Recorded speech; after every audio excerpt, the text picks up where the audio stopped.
Vandag wil ons gesels oor verhoudings binne die kerk. Is ek my broer se wagter? So kom ons bid saam. Hemelse Vader, ons lewe in hierdie ernstige tye en daar is soveel verwarring en so baie opinies dat 'n mens maklik omgekrap kan raak. En ek bid U om vir ons te wys uit die woord wat ons te doen staan in ons verhoudings met mekaar. In Genesis 4 vers 9 lees ons: Toe sê die Here vir Kain, waar is jou broer Abel? En hy antwoord, ek weet nie. Is ek my broer se wagter? In die nuwe vertaling sê het, moet ek dan my broer oppas? Daar is 'n klein verskil tussen 'n wagter en 'n oppasser. 'n Wagter is iemand wat beskerm. Daar kan 'n wagter op die muur wees en hy het 'n sekere taak om te doen, om te kyk dat die vyand nie sy broers benadeel nie. Maar 'n oppasser is 'n bietjie van 'n ander vlak. So hierdie woordjie beteken 'n heining om iemand plaas. Hierdie shomar, hierdie woord wagter, oppasser, 'n beskermer, 'n bewaarder. Nou die kerk is die liggaam van Christus. In die brief aan die Efesiërs en aan die Korinters lees ons dat Paulus praat van hierdie dinge en hy sê in 2 Korintiërs 6 vers 16: Of watter ooreenkoms het die tempel van God met die afgode? Want julle is die tempel van die lewende God, soos God gespreek het. Ek sal in hulle woon en onder hulle wandel en ek sal hulle God wees en hulle sal vir my 'n volk wees. So hier is 'n verhouding tussen God en sy kerk. En dit word vergelyk met die tempel van God. In Efesiërs maak hy dit nog duidelik en hy sê, maar nou in Christus Jesus het julle wat vroeër ver weg was, naby gekom deur die bloed van Christus. Want hy is ons vrede, hy wat albei een gemaak het, dis die Jood en die heidene, en die middelmuur van skeiding afgebreek het, deurdat hy in sy vlees die vyandskap tot niet gemaak het, naamlik die wet van gebooie wat in insettinge bestaan, sodat hy deur vrede te maak die twee in homself tot een nuwe mens kon skep, en albei in een liggaam met God kon versoen, deur die kruis, nadat hy daaraan die vyandskap doodgemaak het. Dis groot woorde, as ons net dink aan verhoudings tussen mense, verhoudings tussen volkere, verhoudings tussen rasse, het hy werklik hierdie vyandskap doodgemaak? Of is dit ons hardheid van die hart wat hom nie toelaat om dit dood te maak nie? En hy het die evangelie van vrede kom verkondig aan julle wat ver weg was en aan die wat naby was. Want deur hom het ons albei die toegang deur een gees tot die Vader. Wie het toegang? Albei, die heidene en die Jode, het toegang tot die Here gehad deur die kruis en hulle het een geword. So is julle dan nie meer vreemdelinge en bywoners nie, maar medeburgers van die heiliges en huisgenote van God. Dit is groot woorde en ons moet vir onsself vra, wat moet ons verhoudings met mekaar wees? Nou, dat is natuurlijk die vraag, wie is my broer? Wie is my broer?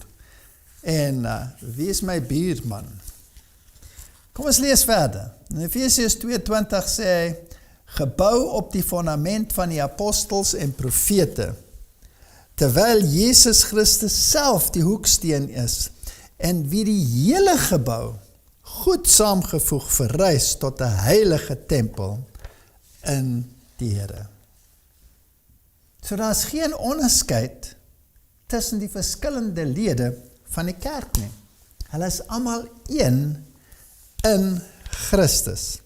Nou as ons lees in Handelinge, na die beraad van Jerusalem, en hoe die eenheid in die kerk moes wees. Nou ons het hierdie teks al baie keer bespreek, maar kom ons bespreek hom net weer. So hulle stuur toe die brief uit, en hulle praat van hierdie verhouding wat nou gekrap het tussen die Jode en die heidende.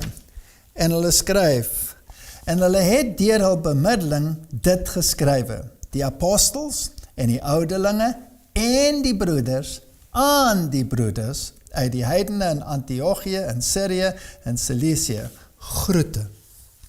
So hier het ons weer hierdie eenheid binne in die kerk. So die apostels, die ouderlinge en die broeders het saam besluit en het dit oorgedra aan die heidene wat die besluit was. Die nuwe vertaling hef natuurlik die apostels en die ouderlinge bo die vlak van die broeders, maar dis nie Bybels nie. Die Bybel, die ou vertaling is reg. Dit is 'n totale kerkbesluit gewees. So in die kerk is daar niemand wat homself hoër kan ag as sy naaste nie. Die Bybel sê, hierdie volk van die Here moet 'n afgesonderde volk wees. Daai volk moet anders wees as die ander volke op aarde. Dan moet 'n verskil wees. Ek hou van die Engelse woord waar hulle praat van 'n peculiar people. Mens kan dit amper soos 'n snaakse volkie bepaal. 'n Eienaardige volkie. Maar dit is nie eintlik wat dit sê nie. Dit sê 'n afgesonderde verbondsvolkie. Want jy is 'n heilige volk, sê Deuteronomium 14 vers 2, aan die Here jou God. En jou het die Here uitverkies om sy eiendomsvolk te wees. Hierdie woord eiendomsvolk word in die Engels vertaal peculiar people, sy besondere volkie. Uit al die volke wat op die aarde is. So hier is 'n volk wat veronderstel is om anders te wees. Almal wat in Christus Jesus is. Maak nie saak van watter stam of volk of taal of nasie hulle is nie. Hulle is broers en hulle is afgesonde. Ons lees hulle eienskappe. In 26 vers 18 in Deuteronomium lees ons, en die Here het jou vandag laat verklaar dat jy vir hom 'n eiendomsvolk sal wees, soos hy jou beloof het, en dat jy al sy gebooie sal onderhou. So hier is 'n teken van hierdie verbond. Hierdie eiendomsvolkie hou almal die gebooie van God, al 10 van hulle, soos hulle in die Bybel staan. In Exodus 19 vers 5 lees ons, as julle dan nou terdee na my stem luister, en my verbond hou, sal julle my eiendomsvolk uit al die volke wees, want die hele aarde is myne. So, die Here besit almal, maar as jy deel wil wees van hierdie eiendomsvolk, dan moet jy deel wees van die verbond, en dit beteken, jy moet wetsgehoorsaam wees teenoor God se wet. En julle sal vir my 'n koninkryk van priesters en 'n heilige nasie wees. Dit is die woorde wat jy aan die kinders van Israel moet meedeel. So as mens hierdie gedagte nou in jou kop het, dat hier is 'n besondere volk wat die Here uit die wêreld uit gekies het, wat moet die verhouding dan wees tussen diegene wat lid is of deel is van hierdie volk? Moet daar tweestryd, moet daar nyd wees, moet daar rugstekery wees, moet daar agteraf gepraat word, of praat ons dan negatief van God se uitverkore volkie, wat hy uit die wêreld uitgesny het, nie deur 'n uitverkiesing waaraan ek geen sê het nie, nee, maar deur vir my bloot te stel aan die waarheid en my die keuse te gee om hierdie waarhede te aanvaar en 'n kognitiewe besluit te maak om deel te wees van hierdie volk. En die Here sy gesag in my lewe en sy dood namens my te aanvaar as 'n geskenk van die hemel. In Psalm 135 vers 4 lees ons, want die Here het Jakob vir hom uitverkies. Sou beter gewees het om dit te vertaal, gekies, chosen. Israel as sy eiendom. Ons lees dit weer in Titus waar hy sê, dis 'n volk as sy eiendom, te reinig, ywerig in goeie werke. Dit is 'n verbondsvolk in 'n hegte verhouding met God.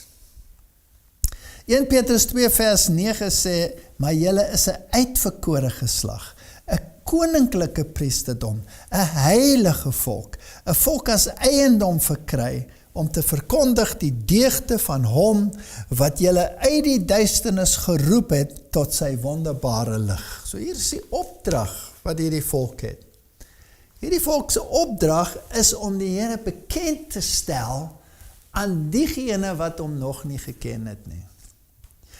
En hoe moet daai volkie lyk? As daai ander mense kyk na hulle, moet dit iets wees wat hulle ook begeer, iets wat hulle ook hulle eie wil maak? Of moet dit maar net nog volk wees soos al die ander? Of moet daar iets verskillend wees? Hier is 'n volk wat die gebooie moet handhaaf, wat 'n verbond met God het, wat onder mekaar weet dat hulle 'n heilige priesterdom het, met 'n spesifieke opdrag, dat hulle geroep is om 'n sekere taak te vervul. So wat is die eienskappe wat daar moet wees? Dit is 'n afgesonderde volkie. Wat beteken dit? Dit beteken dit is nie deelagtig van die algemene stroom nie. Hulle is anders. Heeltemal anders.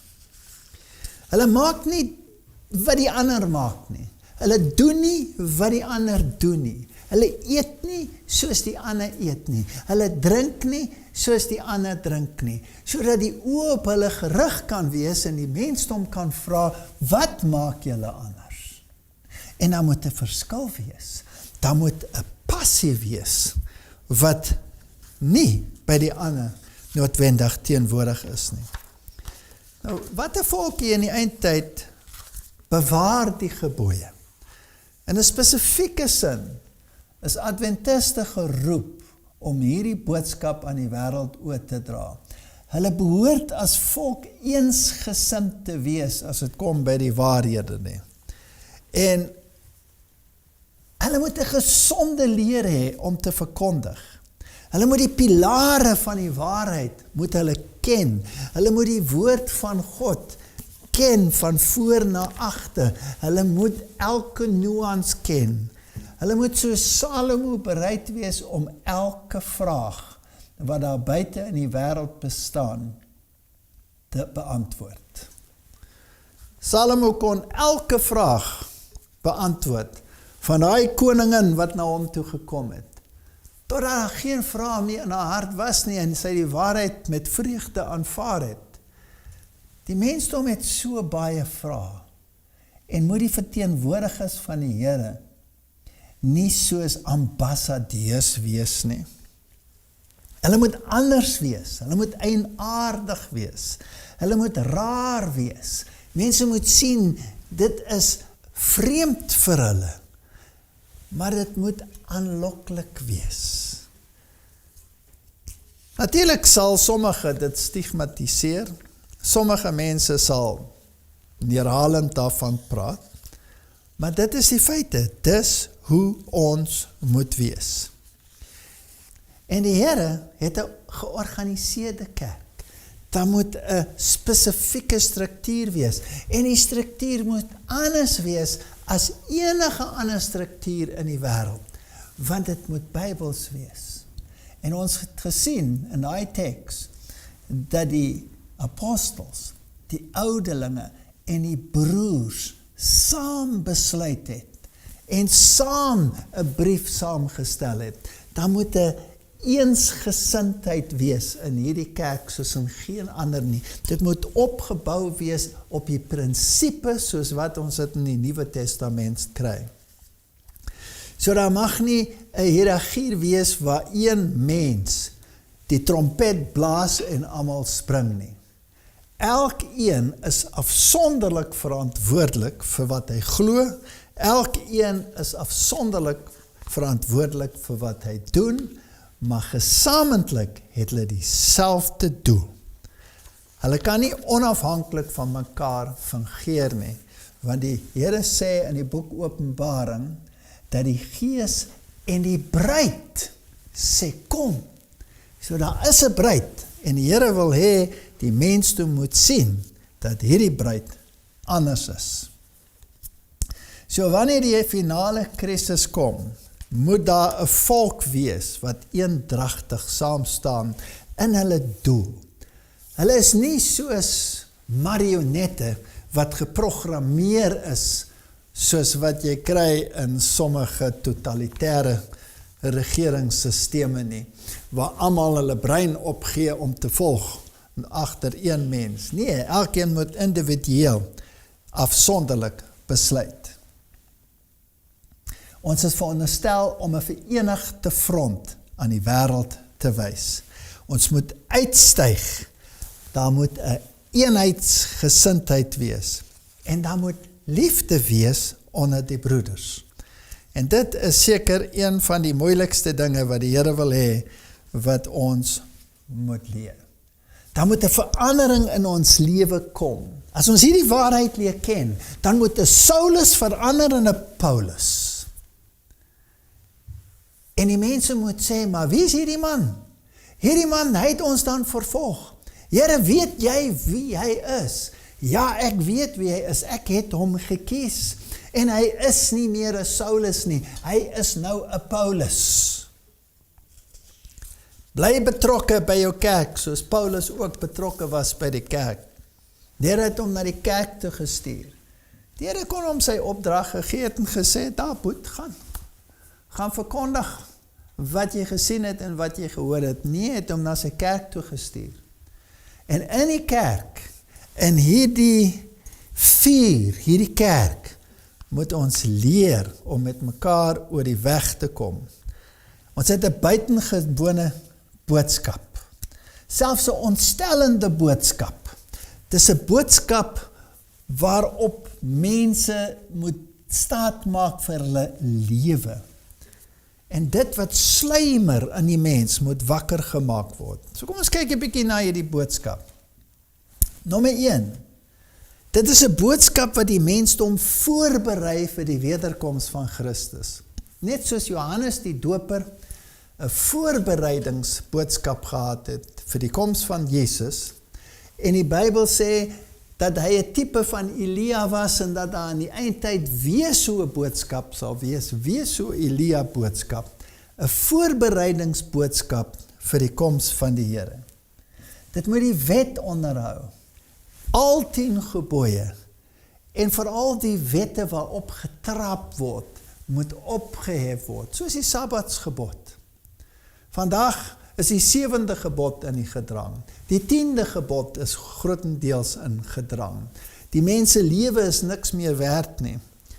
Maar die Sabbat was nog altyd 'n teken van die verbond met Jesus Christus. So hierdie volkie moet die Sabbat verhef. Nie as 'n juk nie, maar as 'n geleentheid om die verlossingsplan te vier. Hierdie boodskap is 'n 3-engel boodskap. Die boodskap van waarskuwing aan die wêreld en die boodskap van geregtigheid deur die genade van Christus. En die hele waarheid moet verkondig word. Ons kan nie net lewe in 'n gedeelte van die Bybel nie. Dan kan ons net sowel 'n skerf vat en sê maar die Ou Testament afsny. Maar Jesus sê die Ou Testament is die een wat van hom getuig. So ons moet die Here vind in die Ou Testament en ons moet al die waarhede verkondig. En nie 'n halwe evangelie of 'n kwart evangelie. Kom ons kyk na hierdie broederskap in die kerk. Want dit is 'n baie belangrike punt. Julle moet almal, sê 1 Petrus 2 vers 17, julle moet almal eer, die broederskap lief hê, God vrees en die koning eer. So daar is ons opdrag in die wêreld. Julle moet almal eer, die broederskap lief hê, dis die kerk, God vrees en die koning eer. Nou ja, dit is nie altyd maklik in die wêreld waarin ons leef nie, maar dit is wat die Bybel sê. En soverre daar nie 'n botsing kom met die wil van God nie, moet ek die koning eer, ek moet altyd God vrees en ek moet die broederskap lief hê. Matteus 12 vers 50 sê, want elkeen wat die wil doen van my Vader, wat in die hemele is, die is my broer en suster en moeder. So daar het ons 'n definisie van wie is my broer, want baie mense vra, is ek my broer se wagte nou, wie is my broer? En die Here gee vir ons 'n baie duidelike beskrywing. Wie is die broer? Almal wat die wil doen van my Vader. Dis jou broer. So almal binne in die kerk wat beweer dat hulle afgesonder is om die wil van die Here te doen, dit is jou broer. In 1 Johannes 3 vers 4 lees ons, elkeen wat die sonde doen, doen ook die wetteloosheid, want die sonde is wetteloosheid. So diegene wat besluit het, dat hulle nie meer wil sondig nie, met die krag van die Here, word deel van die broederskap. En julle weet dat hy verskyn het, om ons sondes weg te neem, en geen sonde is in hom nie. Elkeen wat in hom bly, sondig nie. Elkeen wat sondig, het hom nie gesien nie, en hom nie geken nie. So die Bybel is baie duidelik, wat die eienskappe van hierdie broederskap is, hierdie gemeenskap. Hulle is afgesonder, hulle hou die verbond, hulle hou die gebooie, en dit is die broederskap. Elkeen wat die wil van die Vader doen, is jou broer. In Galasië 6 vers 10 lees ons, laat ons dan terwyl ons geleentheid het aan almal goed doen, maar die meeste aan die huisgenote van die geloof. So wat is my eerste prioriteit? Wanneer die Here my roep na sy kerk toe, my eerste prioriteit, net soos in 'n gesin, is om goed te wees vir die huisgenote. Met ander woorde, goed te wees vir jou broers en jou susters in die kerk. Dit is jou eerste opdrag. En jou tweede opdrag is om ook te sorg vir almal wat buite swaar kry. En dit is ons opdrag. So hierdie kerk is die oogappel van die Here.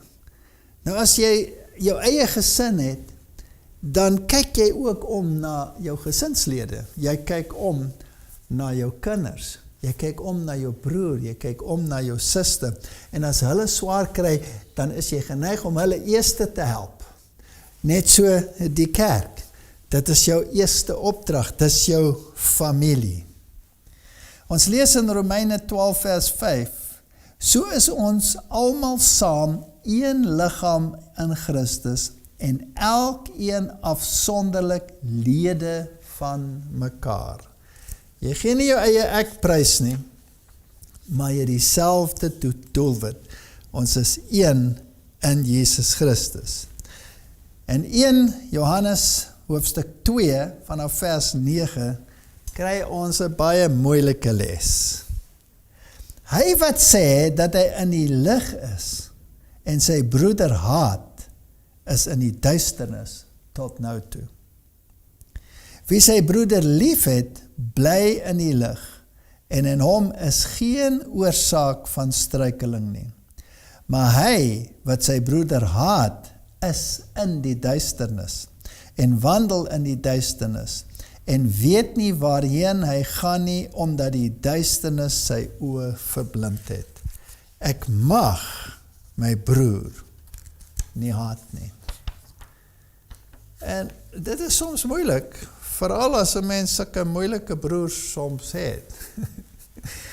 En dis 'n les wat ons moet leer. In 1 Johannes hoofstuk 3 vanaf vers 10 lees ons, hierin is die kinders van God en die kinders van die duiwel openbaar. Elkeen wat die geregtigheid nie doen nie, so hier het jy die wet van God weer, is nie uit God nie. En die tweede aspek, en hy ook wat sy broeder nie lief het nie. So as ek besluit ek wil in harmonie met God se wil lewe, deel van die pakket is daai broers en daai susters in die kerk. En net soos daar sommige in die gesin is wat jou omkrap, net so is daar sommige in die kerk wat jou omkrap. Maar ten spyte daarvan, net soos wat die Here uitgestyg het oor daai Philadelphia liefde tot op die vlak van die agapeo liefde, so moet ek my broer lief hê. So hoe kan ek hom doodslaan? Want dit sê hier, nie soos Kain, wat uit die bose was en sy broer doodgeslaan het. En waarom het hy hom doodgeslaan? Omdat sy werke boos was en die van sy broer regverdig. Ek hoef my broer nie fisies dood te slaan om hom dood te slaan nie. Ek kan iemand doodslaan met my woorde. Ek kan iemand in sy siege vernietig deur my woorde. Verwonder julle nie, my broeders, as die wêreld julle haat nie. Ons weet dat ons oorgegaan het uit die dood in die lewe, omdat ons die broeders lief het. Hy wat sy broeder nie lief het nie, bly in die dood. Elkeen wat sy broeder haat, is 'n moordenaar. Wow, dis sterk woorde. En julle weet dat geen moordenaar die ewige lewe as iets blywends in hom het nie. Dan word as ek my broeder haat, kan ek nie die ewige lewe hê nie, want ek moet dalk vir ewig saam met hom saamlewe. En daar mag nie haat of nyd wees in die hiernamaals nie. Hieraan het ons die liefde leer ken, dat hy sy lewe vir ons afgelê het. Nou hier kom die vergelyking. En ons behoort ons lewe vir die broers af te lê.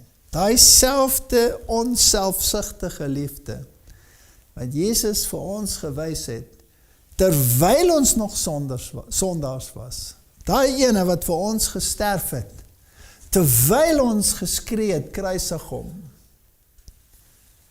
Daai tipe liefde moet ons openbaar vir ons broers. Maar wie die goed van die wêreld het en sy broeders sien gebrek ly en sy hart vir hom toesluit, hoe bly die liefde van God dan in hom? My kinders, laat ons nie lief hê met woorde of met die tong nie, maar met die daad en die waarheid. So dit is iets wat ons moet kweek, en as ons dit nie het nie, omdat dit nie natuurlik kom nie, dan moet ons die Here vra om dit vir ons te gee. In Johannes 4 vers 20 sê, as iemand sê ek het God lief en sy broeder haat, is hy 'n leienaar. Want wie sy broeder wat hy gesien het nie lief het nie, hoe kan hy God lief hê wat hy nie gesien het nie? En hierdie gebod het ons van hom, dat hy wat God lief het, ook sy broeder moet lief hê. Nou ons moet 'n verskil maak tussen iemand lief hê en van iemand hou. Is baie moeilik om van almal te hou in hierdie wêreld. Maar ek moet hom lief hê.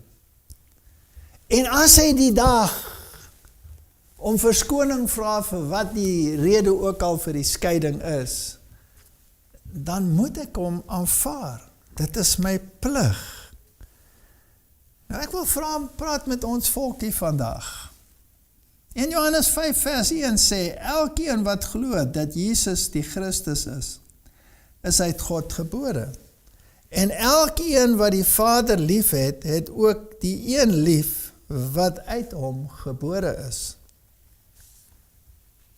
Nou wat sê die Here? In die eerste plek het hy uit een bloed alle volkere gemaak. Dit is baie duidelik uit die woord uit. Die evangelie moet gaan aan elke volk en stam en taal en nasie. En as die roepstem gehoor word, en as daar 'n aanname is van daardie roepstem, en daai volk en stam en taal en nasie aanvaar die aanbod van die Here, en word deel van God se verbondsvolk, dan moet alle diskriminasie uit ons koppe verdwyn. Daar mag nie meer diskriminasie wees nie. Hieraan weet ons dat ons die kinders van God liefhet, wanneer ons God liefhet en sy gebooie bewaar, want dit is die liefde tot God, dat ons sy gebooie bewaar, en sy gebooie is nie swaar nie. Want alles wat uit God gebore is, oorwin die wêreld, en dit is die oorwinning wat die wêreld oorwin het, naamlik ons geloof. Die wêreld vandag is aan die brand. Daar is rassehaat, soos wat daar nog selde in die verlede was. Daar was nog altyd rassehaat. Maar die rassehaat in die wêreld vandag is oorweldigend. Mense wil mekaar vermorsel. Maar ons moet anders wees. Die mense moet kyk na hierdie verbondsvolk en moet iets anders sien.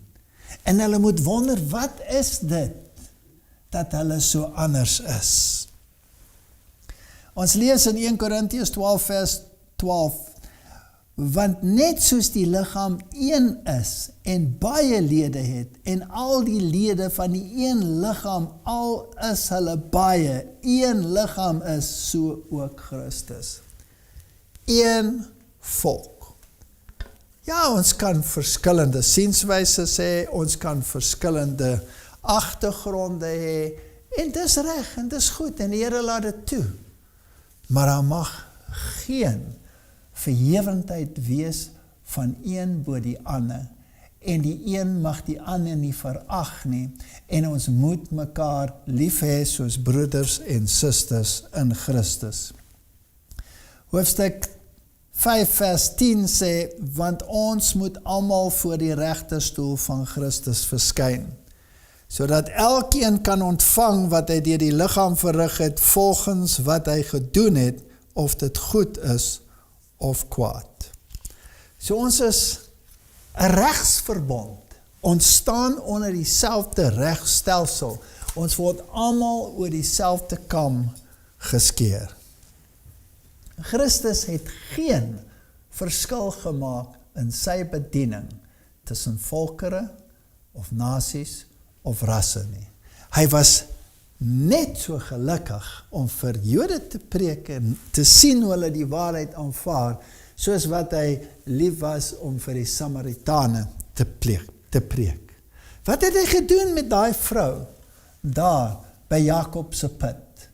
Het hy haar veroordeel? Nee, hy het haar vertoef en hy was bly dat hulle wat so verafskuur was deur die Jode, die waarheid aanvaar het sonder om vir 'n teken te vra, terwyl die Jode gevra het, gee vir ons 'n teken, dan sal ons jou dalk glo. En dieselfde houding moet ons hê, presies dieselfde houding. Ons is een familie. Die Here het vir Naaman gehelp, en hy was 'n Syriër. Hy het hoop gegee vir die wat min hoop gehad het. Hy het hulle nuwe lewe gegee, nuwe uitkyk, hy het hulle oë oopgemaak. Ons moet leer om 'n perfekte liefde en genade te openbaar teenoor die mensdom. Nou wat as ons mense sien wat hulle wangedra? In die kerk. Wat as ons mense sien wat in hulle derduisende hulle self wangedra? Wat as ons kyk na die strate en ons sien die oproere? Wat as ons sien hoe hulle die winkelvensters stukkend slaan? Wat as ons sien hoe hulle die winkels beroof? Wat as ons sien hoe hulle alle moraliteit oorboord gooi? Wat as ons sien as hulle nie omgee vir hulle eie lewens nie, maar in die dood in hardloop? Wat as ons sien dat hulle self vol dwelmmiddels spuit? Wat as ons sien dat hulle self te pletter drink? Wat gaan ons houding wees? Wat was die Here se houding toe hy gesien het dat die hele mensdom op hierdie pad na die afgrond toe is? Wat was sy houding? Hoe gaan ons daarna kyk? Die normale reaksie is, sjoe, sulke mense het geen lewensreg nie. Sulke mense moet uit die samelewing verwyder word. Sulke mense ensovoorts. Maar is dit nie 'n kreet om hulp nie? Is die mense nie so verdwaal in hierdie nuttelose wêreld waarin ons leef, dat hulle geen hoop meer het nie? Wat as iemand soos die demoniak Jesus Christus in die gesig van sy volgelinge kan sien, en al kan hy dit nie uitspreek nie, al skree hy vir die Here, gaan weg. Die Here sal tog sien dat daar 'n leegte in hom is, en dat hy eintlik nie sê, gaan weg nie, dat hy eintlik bedoel, help my. En dit is ons opdrag. Ons moet liefde wys vir 'n wêreld wat blykbaar nie liefde verdien nie. 'n Sagte woord gaan meer doen in baie gevalle as 'n harde boodskap van verdoemnis. En daar hoef ons net te kyk na die Here. Die Here was meer direk en as ons kan sê hard met diegene wat die waarheid geken het en nie daarvolgens geleef het nie, as met diegene wat verdruk was en wat swaar gekry het. Elkeen moet die waarheid vir homself ondersoek, maar nie elkeen het die voorreg om die waarheid te ken nie. So wat is die plig van diegene wat die waarheid ken? Is dit nie om die waarheid na die mensdom te neem nie? En is dit nou negatief om die harde boodskap van die tyd aan mense te gee, of is dit 'n lewenslyn wat ons na hulle toe gooi? In Genesis 24 vers 2 lees ons, toe sê Abraham aan sy dienaar, die oudste van sy huis, wat die opsig gehad het oor al sy goed, lê tog jou hand aan my heup. Wat beteken dit? Dat ek jou kan laat sweer by die Here, die God van die hemel en die God van die aarde, dat jy vir my seun geen vrou sal neem uit die dogters van die Kanaaniete, onder wie ek woon nie. Sit tog jou hand onder my heup. Dit was 'n gebruik in daardie dae, maar wat is die gedagte daarachter? Die heup is die as waarom die liggaam draai. Die heup sal bepaal in watter rigting jy loop. En ons is almal op 'n verkeerde pad. En die Here stoei met Jakob. En uiteindelik raak hy aan sy heup en hy sit sy heup uit lid uit.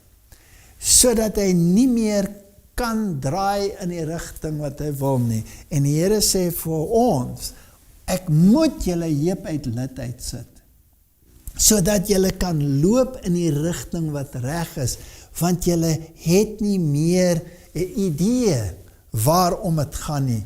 Julle het so ver gedwaal van die oorspronklike plan, dat ek geen keuse het as om julle heup uit lid uit te ruk, sodat julle kan loop in die rigting waarin ek julle lei.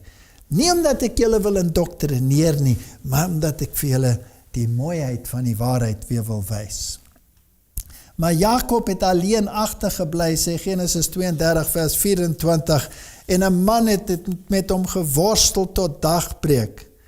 En toe hy sien dat hy hom nie kon oorwin nie, slaan hy hom op sy heupbeen, sodat die heupbeen van Jakob uit lid geraak het in die worsteling met hom. Ek kan nie meer my eie rigting bepaal nie.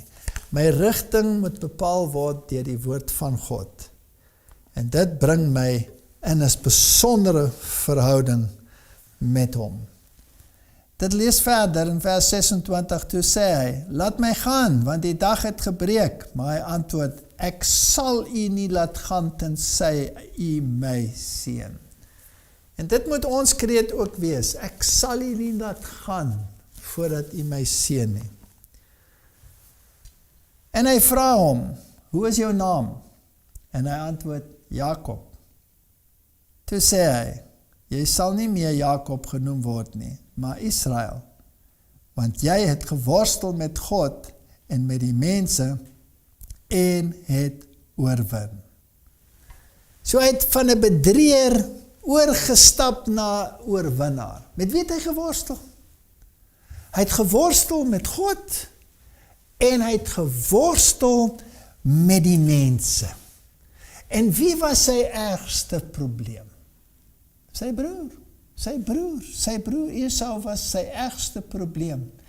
En hy het nie weggehardloop van sy broer nie. Hy het geworstel met die Here. Hy wou weghardloop van sy broer. Daar was niks meer wat reggemaak kon word tussen hom en sy broer nie. Sy broer het hom gehaat. Sy broer wou hom doodmaak. Maar hy worstel met die Here. Daai heup word gewysig. En in plek van weg te hardloop van sy broer, hardloop hy na sy broer toe. Kan ons dit doen? Kan ons so verandering in denke hê, dat in plek daarvan om weg te hardloop, ons na die broer toe hardloop? Wat het daai vroeë kerk probeer doen? Toe hulle sien dat die mensdom korrup word, toe bou hulle kloosters, en hulle verskans hulle self agter mure, om hulle self af te sluit. Dis nie wat Jakob gedoen het, nie. Jakob het gegaan, daar waar die nood was, en hy het verlossing vir baie gebring, en dis ons opdrag ook. Ja, die mensdom is in 'n toestand, en die mensdom skree daar buite om hulp. Maar as jy ernstig praat met mense, sal daar van hulle wees, wat die waarheid aangryp. In Genesis 35 vers 1 lees ons, daarna het God vir Jakob gesê, maak jou klaar, trek op na Bethel en woon daar. En bou daar 'n altaar vir die God, wat aan jou verskyn het, toe jy op die vlug was vir jou broer. Moenie jouself wegsteek nie, gaan bou 'n altaar. Gaan verkondig die evangelie in Bethel, in die huis van God. Toe sê Jakob aan sy huisgesin, en aan almal wat by hom was, verwyder die vreemde gode wat onder julle is. Hier is 'n belangrike beginsel. Weg met die afgode van ons lewe, wat dit ook al is. En reinig julle en trek ander klere aan. Ons het ander klere nodig, ons het die kleed van geregtigheid nodig. Ons kan nie doen wat ons moet doen met ons ou gesindheid nie. Ons ou gesindheid is, ek wil niks met daai vent te doen hê nie. Die nuwe gesindheid moet wees, Here, hoe kan ek daai persoon bereik? En laat ons klaarmaak en optrek na Bethel, na die huis van God. En ek sal daar 'n altaar bou vir God, wat my geantwoord het op die dag van my benoudheid, en by my was op die weg wat ek gegaan het.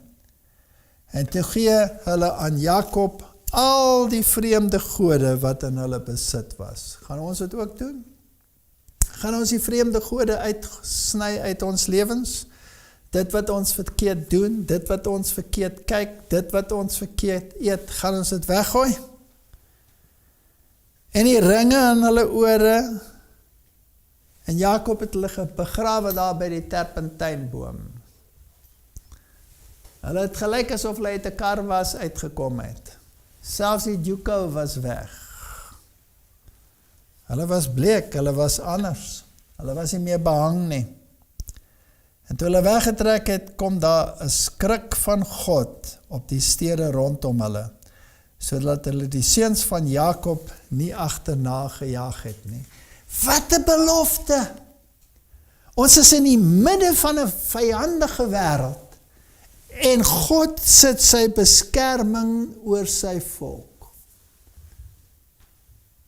Ons is nie deel van die wêreld nie, maar ons is in die wêreld. En ons is in die wêreld met 'n doel, om die deugde te verkondig van hom wat ons gered het uit hierdie wêreld.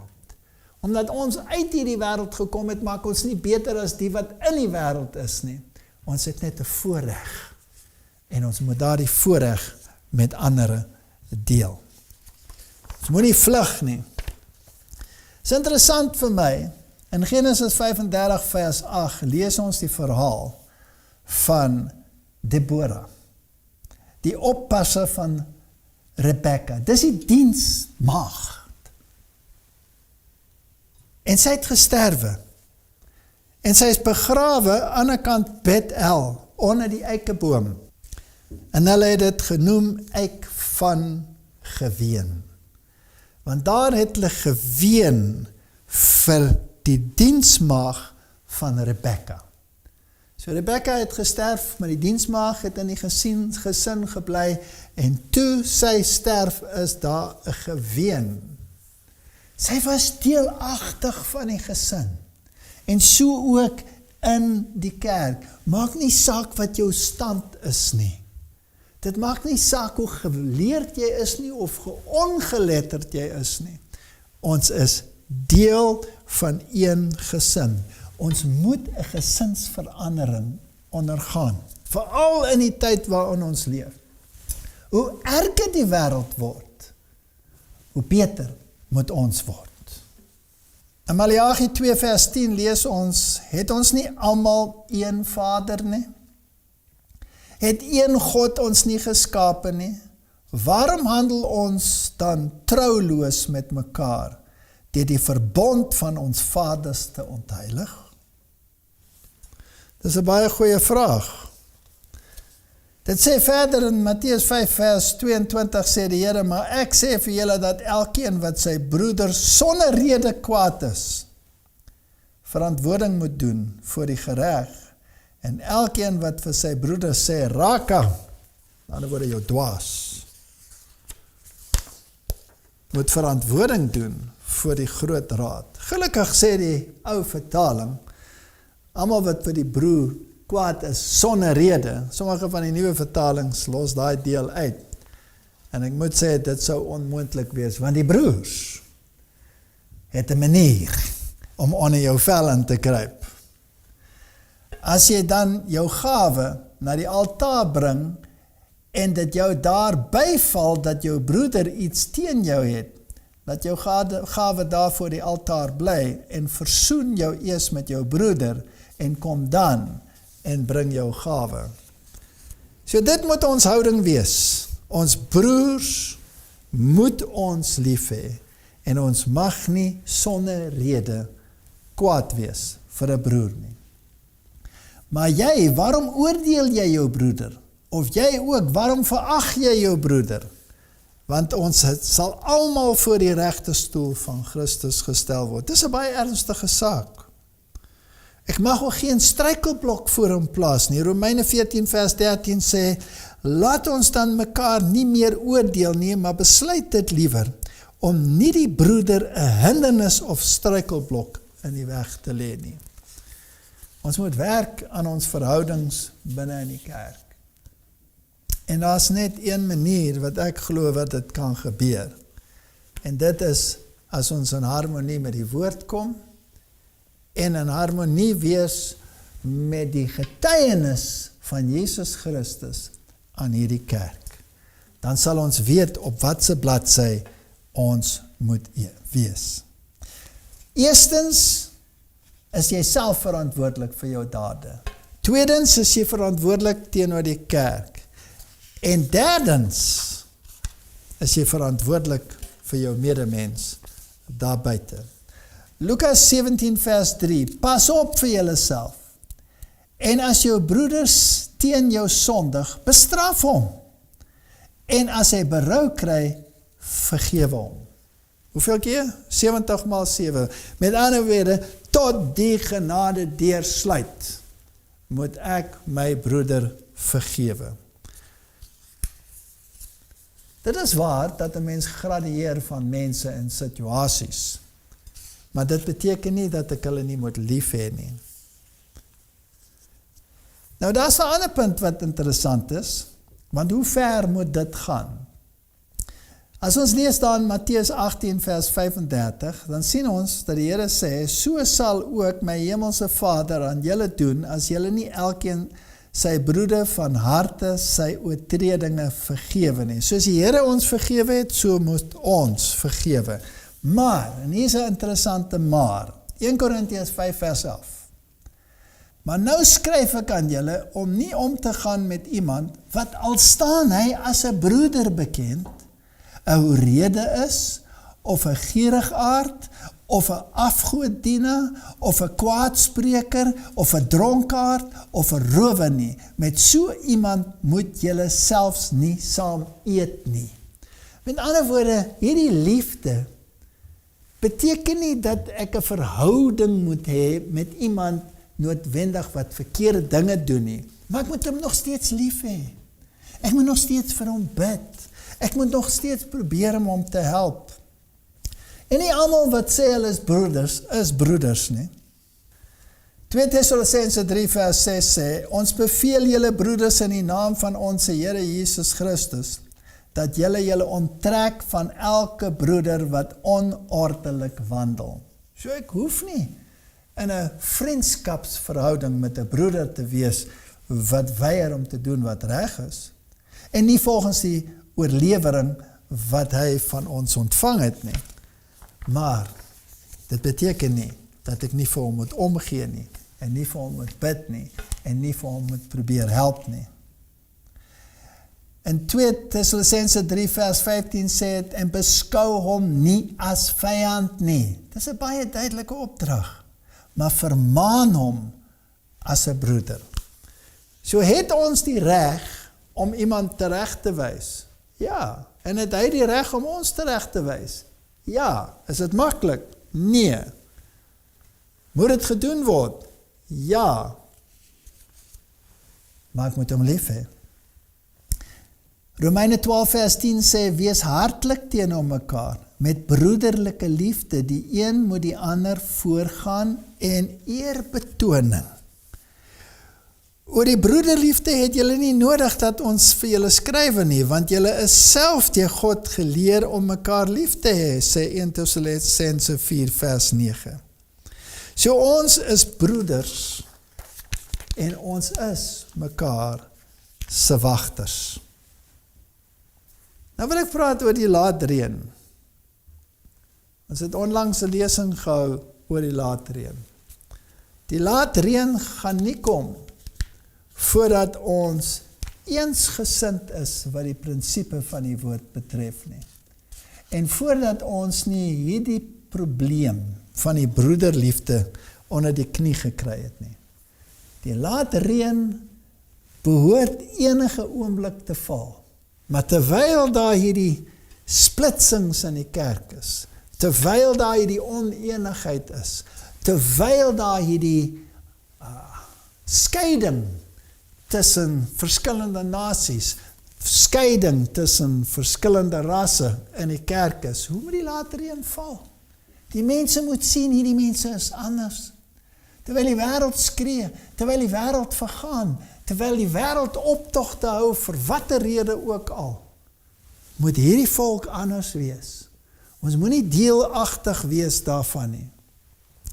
Ons leef in Sefanja 2 vers 1 tot 3. Kom tot julle self. Ja, kom tot inkeer, o nasie, wat nie skaam word nie. Voordat die besluit baar, soos kaf gaan die dag verby, voordat daar oor julle kom, die toorngloed van die Here. Voordat oor julle kom, die dag van die toorn van die Here. Dis so 'n dringende oproep. Soek die Here, o alle ootmoediges van die land, wat sy ordeninge onderhou, soek geregtigheid, soek ootmoedigheid, miskien sal julle verborge bly op die dag van die toorn van die Here. Broeders en susters, dit is nou tyd om dit wat skeef is reg te maak. Dit is nou tyd om daai worsteling met die Here te hê, al kos dit 'n heep wat uit lid uit is, sodat ons paaie net kan regkom. Dit is tyd dat hierdie kerk opstaan en sy opdrag uitvoer. Hoe donker dit is daar buite, hoe helderder moet die lig hier binne skyn.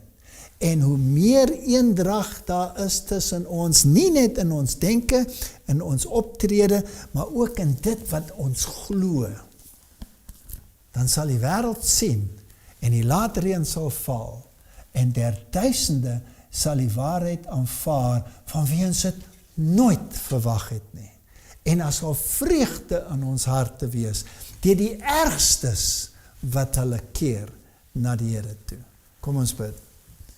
Hemelse Vader, die einde van alle dinge is hier. En die mensdom vergaan aan 'n honger wat net deur U gevul kan word. En U het ons gevra om hierdie maaltyd aan hulle te voorsien. En help ons tog dat wanneer hulle na ons kyk, hulle nie net ons sien nie, maar U sien. In Jesus naam. Amen. Dankie dat julle gekyk het. Om in te skryf, klik op subscribe. As die klokkie verskyn, om kennisgewings te kry, klik op hom. Om die volgende video te kyk, klik hier. Dankie weer eens en sien julle volgende keer.